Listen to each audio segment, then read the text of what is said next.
BNP মহাসচিব মির্জা ফখরুল ইসলাম আলমগীর দেশবাসীকে ঈদের শুভেচ্ছা জানিয়ে বলেছেন, অন্তর্বর্তীকালীন সরকার জনগণের কাছে দেয়া প্রতিশ্রুতি যেন পালন করতে পারে সেই দোয়া করেছেন। যেই দায়িত্ব নিয়েছেন সবাই সেই দায়িত্ব পালনে সফল হবে বলে আশাবাদ জানান তিনি। বিএনপিও জনগণের কাছে তাদের দেয়া ওয়াদা পালন করবে বলে প্রতিশ্রুতি জানান বিএনপি মহাসচিব। আহমেদ সারওয়ারের রিপোর্ট।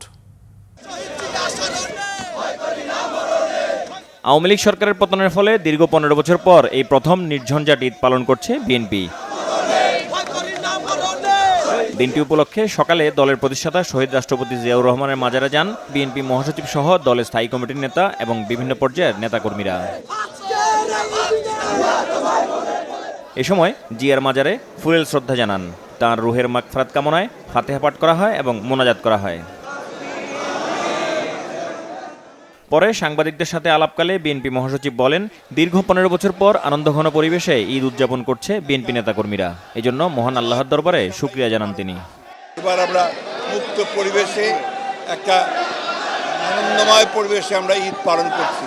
আজকের এই দিনে আমরা আশা করব যে দায়িত্ব দিয়েছেন সে দায়িত্বে সবাই সফল হবেন এবং বিশেষ করে অন্তর্বর্তীকালীন সরকার জনগণের কাছে তাদের যে প্রতিশ্রুতি সেই প্রতিশ্রুতি তারা পালন করবেন।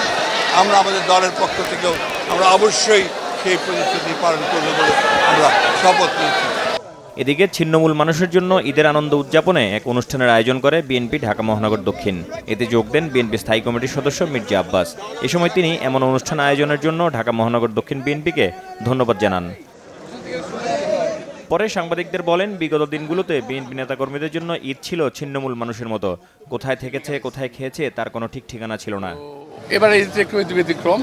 আমরা সবাইকে নিয়ে একটা আনন্দঘন পরিবেশে আমরা ঈদটা পালন করলাম। বিএনপি শুধু নির্বাচন করে। আরে ভাই, নির্বাচন তো আমরা করি না। গত নির্বাচন ছাড়া আপনি কতদিন থাকতে পারবেন?